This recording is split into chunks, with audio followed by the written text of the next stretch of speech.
Bienvenidos al informativo de Magnífica.tv, dedicados a ofrecer las noticias más relevantes de la Iglesia. Y estos son nuestros titulares. Una ingente multitud llenó la plaza de San Pedro para participar en el funeral por el alma del Papa Francisco. Estuvieron presentes 50 jefes de Estado y de Gobierno. Las reuniones de cardenales, llamadas congregaciones generales, han comenzado. Los cardenales han decidido que el cónclave empiece el 7 de mayo. Ante el riesgo de que su participación en el cónclave dividiera el colegio cardenalicio, el cardenal Becciu ha decidido no participar por el bien de la Iglesia. Los obispos alemanes, aprovechando la situación de sede vacante, han aprobado un ritual de bendiciones a parejas que conviven sin casarse, homosexuales o heterosexuales.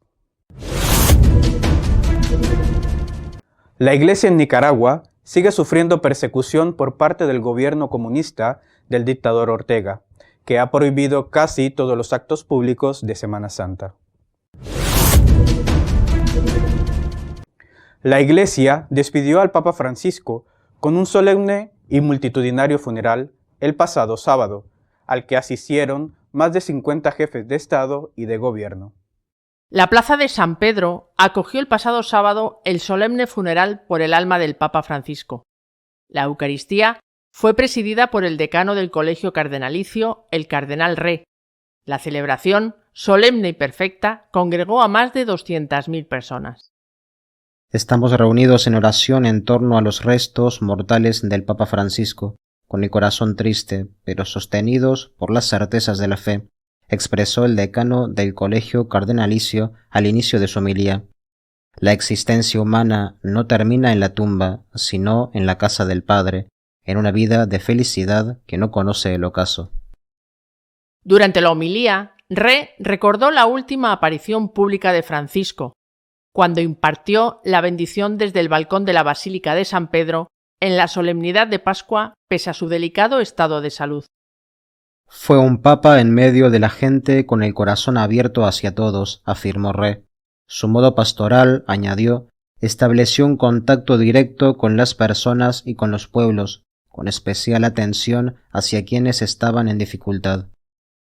Uno de los ejes principales de su pontificado fue la misericordia. El Papa Francisco siempre puso en el centro el Evangelio de la Misericordia, resaltando constantemente que Dios no se cansa de perdonarnos. Él perdona siempre, señaló Re. Esta convicción motivó la convocatoria del Jubileo Extraordinario de la Misericordia en 2015 a 2016.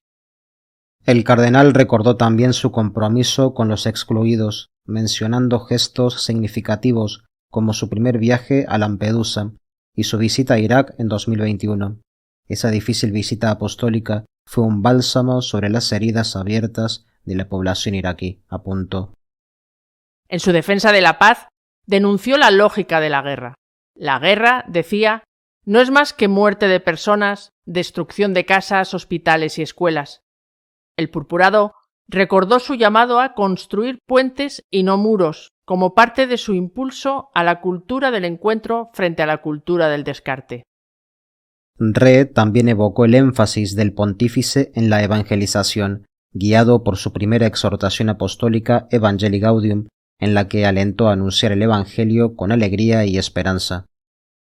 El cardenal recordó que el Papa Francisco quería una iglesia abierta a todos, aunque no dijo nada sobre si esa iglesia debía estar también abierta a todo. Otro aspecto que destacó fue su defensa de la fraternidad universal, que coincide con el lema de la masonería, como han destacado los masones italianos tras su muerte. El cardenal decano, sin embargo, no mencionó dos aspectos claves de la enseñanza del difunto pontífice: la defensa de la vida desde la concepción a la muerte natural y la defensa de la familia contra los ataques procedentes de la ideología de género. Inmediatamente después de la muerte del Papa, el decano del Colegio Cardenalicio, estableció que empezaran las reuniones de cardenales para preparar el cónclave.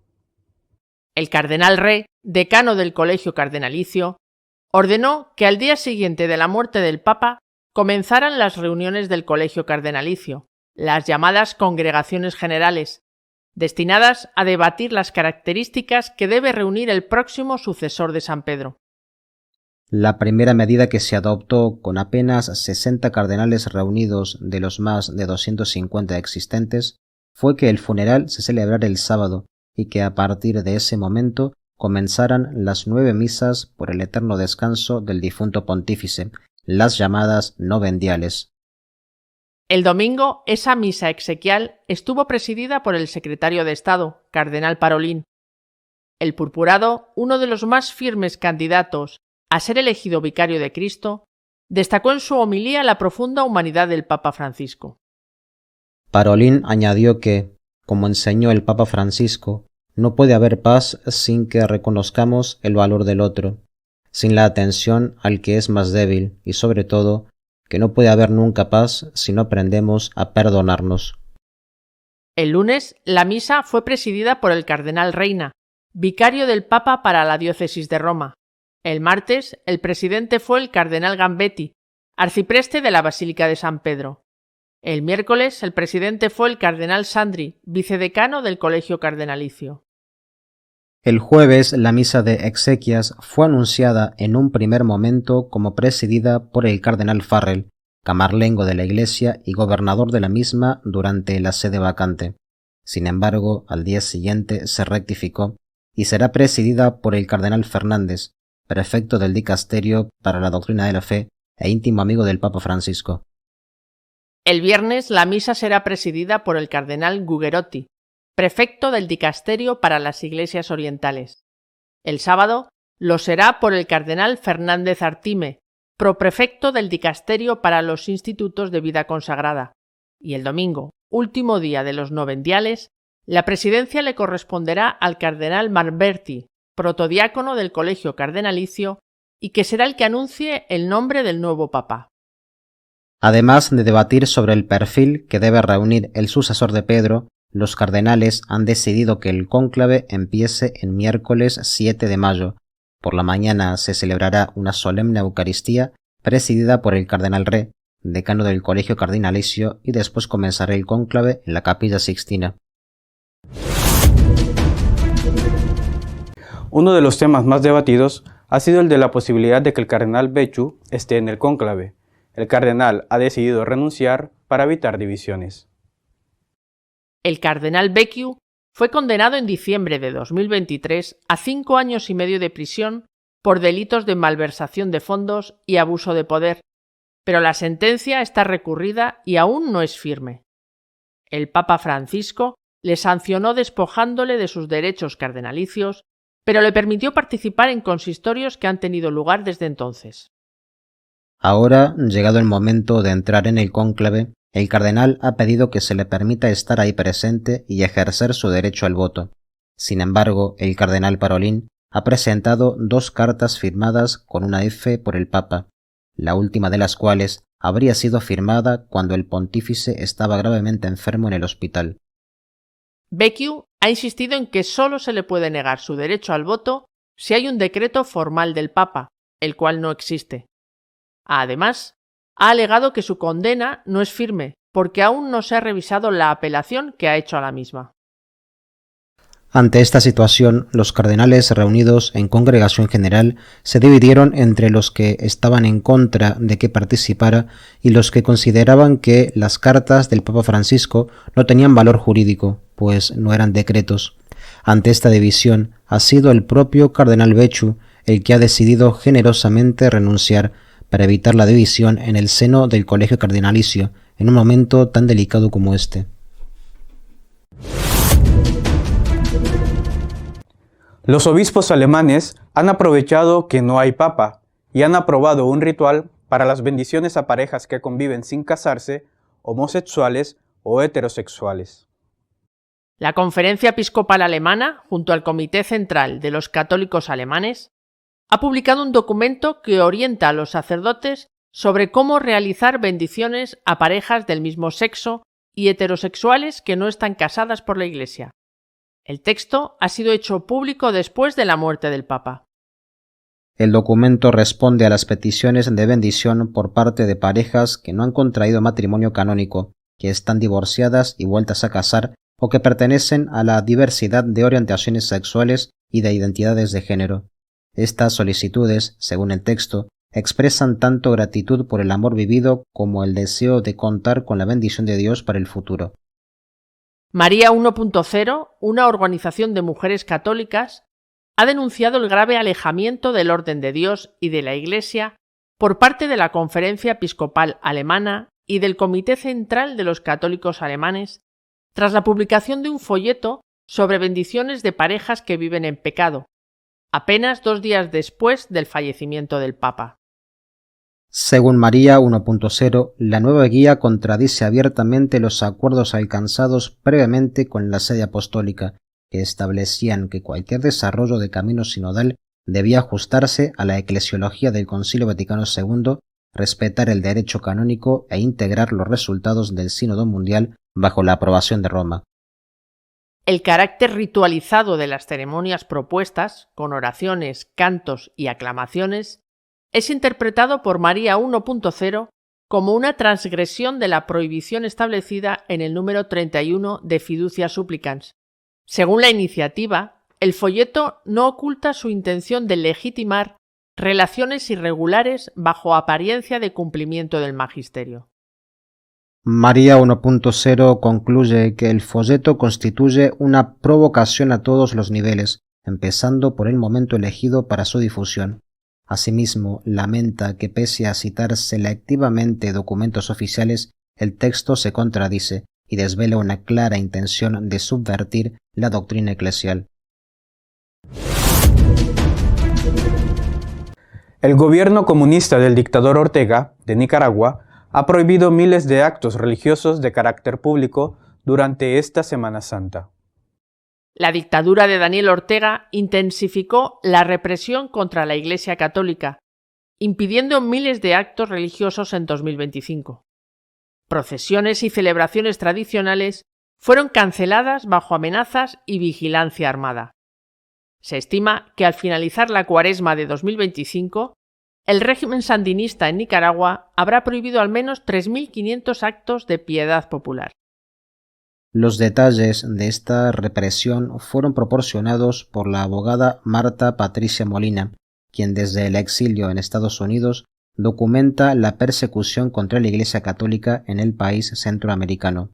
Molina señaló que el Domingo de Ramos fue particularmente tenso. Agentes de seguridad irrumpieron en templos, tomaron fotografías de los asistentes a misa y amenazaron a niños. Este fue el tercer año consecutivo en el que las tradicionales procesiones y representaciones públicas de la Pasión fueron suspendidas por órdenes del gobierno.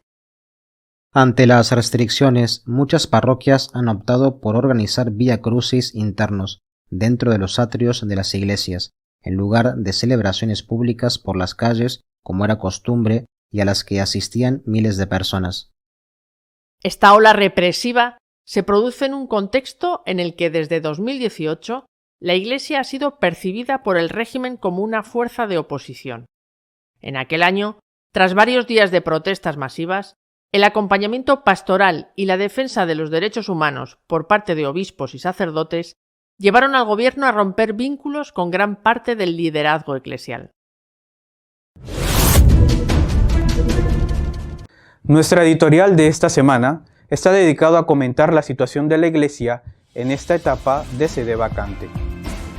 Tras la muerte del Papa Francisco ocurrida el pasado lunes, de forma sorprendente, porque el día anterior, domingo de Pascua, había estado en la plaza de San Pedro no solo para dar brevemente la bendición Urbi et Orbi, sino para pasearse en el papamóvil por entre la multitud que había acudido masivamente ese día a la plaza de San Pedro. Sorprendente, ciertamente, porque nadie esperaba que su muerte fuera a ocurrir ese día de esa manera, debido a que él iba notablemente mejorando, aunque el domingo ciertamente ya tenía un mal aspecto. Tras la muerte del Papa, todas las miradas y todas las oraciones están puestas en el Colegio de Cardenales, que se encuentra ya reunido, empezando las deliberaciones para decidir quién será el sucesor de San Pedro y vicario de Cristo. Bueno, en este momento en el que hablo, en el que grabo este programa, el Papa todavía está de cuerpo presente en el interior de la Basílica de San Pedro y está recibiendo el cariño masivo del pueblo católico que acude a despedirse de su pontífice.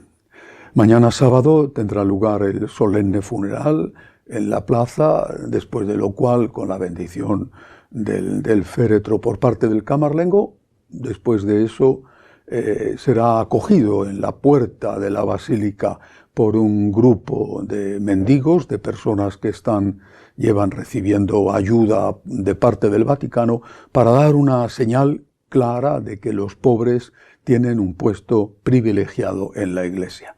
En este funeral solemne estarán presentes numerosísimas personalidades de todo el mundo, entre ellos los reyes de España o el presidente Trump de Estados Unidos.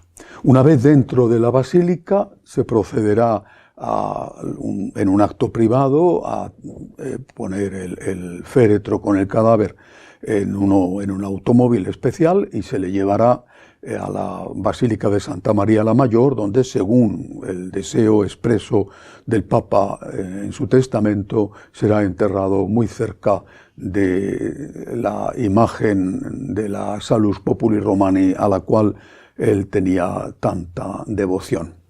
Pero los cardenales no han perdido ni un momento en ponerse a deliberar. Incluso con la protesta de algunos, como el cardenal Zen de Hong Kong, el decano del Colegio Cardenalicio, el cardenal Re, convocó para el martes mismo la primera reunión de los cardenales que estaban presentes en Roma. Bueno, alguno había venido ya inmediatamente porque era de Europa, pero en esta primera reunión solo se pudieron reunir 60 cardenales, lo cual fue suficiente para decidir cuándo tenía que ser la fecha del funeral, es decir, lo que va a ocurrir mañana sábado. A partir de ese momento han ido llegando los cardenales electores y no electores, aún no están todos, y han seguido las reuniones que se llaman las congregaciones generales. Son reuniones decisivas. Los cardenales hablan a puerta cerrada y deciden, o por lo menos opinan, sobre las características que debe de tener el nuevo pontífice. Naturalmente, después la votación tendrá lugar dentro de lo que se llama el cónclave, donde solo entrarán los cardenales electores, es decir, los que tienen menos de 80 años. Pero en esas congregaciones generales todos pueden hablar, también los cardenales mayores de 80 años, y son muy importantes. Ya se ha decidido, por ejemplo, quiénes son los cardenales que deben de presidir los funerales del Papa Francisco. No me refiero al de mañana sábado, que será presidido por el cardenal Re, sino a los cardenales que tienen que estar celebrando las llamadas novendiales, es decir, los 9 días de misas por el Papa difunto.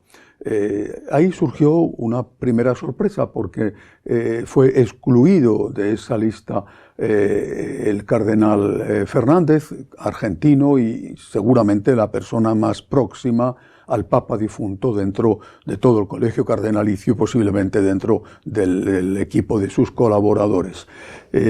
Fue sorprendente, pero se solucionó al día siguiente y el cardenal Farrell, que es el camarlengo, el que está organizando con el cardenal Re el cónclave y todo el gobierno de la Iglesia en este momento de sede vacante, el cardenal Farrell cedió su puesto al cardenal Fernández. No sabemos si para evitar algún tipo de tensión, pero esto es lo que ocurrió.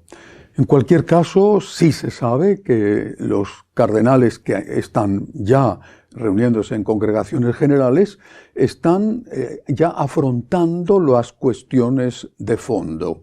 Es decir, qué problemas en el mundo, por ejemplo, las guerras, problemas geopolíticos, la inmigración, o qué problemas dentro de la Iglesia tendrá que afrontar el nuevo Papa, el nuevo sucesor de San Pedro. No olvidemos que los papas no se suceden al anterior, sino que los papas suceden siempre a San Pedro, es decir, son vicarios de Cristo, obispos de Roma, sucesores del primer obispo de Roma, que fue San Pedro. Estas deliberaciones, a puerta cerrada, ya han comenzado y serán decisivas a la hora de que se vote al nuevo pontífice. Son secretas las deliberaciones, pero los cardenales pueden hablar fuera de estas reuniones, no de lo que se opina o se dice dentro, pero sí de lo que ellos personalmente opinan. Y son varios los cardenales que han intervenido estos días. Por ejemplo, el cardenal López, que es arzobispo de Rabat y es de origen español, ha dicho en unas declaraciones que el siguiente pontífice tiene que continuar la línea del Papa Francisco, porque el Papa Francisco no ha hecho más que empezar las reformas, abrir la puerta a las reformas. En una línea contraria se ha manifestado el cardenal Dolan. El cardenal Dolan es el arzobispo de Nueva York, y ha dicho que el nuevo pontífice debería tener la simpatía, la capacidad de hacerse próximo a la gente del Papa Francisco, pero que tendría que tener, tendría que ser una persona que defendiera los valores esenciales de la fe, como hizo San Juan Pablo II o Benedicto XVI. Otro que ha hablado es el cardenal Arborelius, que es arzobispo de Estocolmo, carmelita, que había presentado ya la renuncia a su sede y había pedido permiso para retirarse a un monasterio. Él es carmelita. Esto no ha sido posible, no llegó a tiempo el Papa de concederle este permiso, sigue siendo arzobispo de Estocolmo y de hecho es uno de los que a veces salen en las quinielas. Él ha dicho que está convencido de que va a haber un cambio, que ha añadido que en un cónclave nunca se sabe. Ha hablado también el cardenal Osoro, que es arzobispo emérito de Madrid, y Osoro ha dicho que el nuevo Papa tiene que olvidarse de contentar al mundo y centrarse en la predicación del Evangelio. Otro que ha hablado ha sido el cardenal Miller, alemán, que ha sido muy claro al decir que hay un riesgo serio de cisma si el nuevo Papa no es ortodoxo y no defiende íntegramente el depósito de la fe. Me parece significativo, aunque quizá pueda no tener importancia, que de estos 5 cardenales que he citado, 4 de ellos fueron nombrados por el Papa Francisco y que de los 4, 3 están expresando su convencimiento o su deseo de que haya un cambio. Repito, esto puede ser significativo de lo que puede ocurrir o no. Ciertamente las quinielas ya han aparecido con los nombres que se consideran más importantes o más seguros como sucesores de San Pedro y próximo pontífice. El cardenal Parolin, secretario de Estado, el cardenal Tagle, filipino, o el cardenal Zuppi, presidente de la Conferencia Episcopal Italiana y arzobispo de Bolonia. Bueno, estos son los 3 que van en cabeza en las quinielas, incluso en las casas de apuestas. Muchos de los cardenales que están o van a estar en el cónclave tienen ya decidido su voto, los de un extremo o los del otro.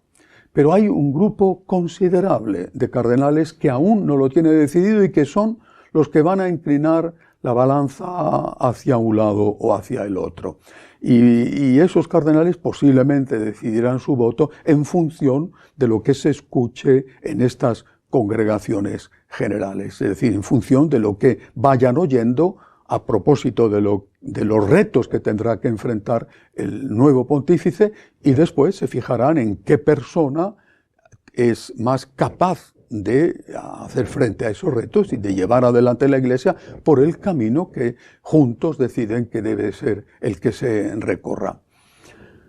Algunos, sin embargo, no pierden un momento, y así ha ocurrido con la Conferencia Episcopal Alemana. En un gesto sorprendente, incluso para ellos, es decir, haciendo algo de los cuales uno piensa que no serían ni siquiera ellos capaces de hacer, en plena sede vacante, con el Papa muerto, con el Papa aún sin enterrar, acaban de publicar un ritual para bendecir parejas que no estén casadas por la Iglesia, tanto homosexuales como heterosexuales, parejas simplemente convivientes o parejas que hayan contraído algún tipo de unión civil. Le están dejando al próximo Papa un hecho consumado.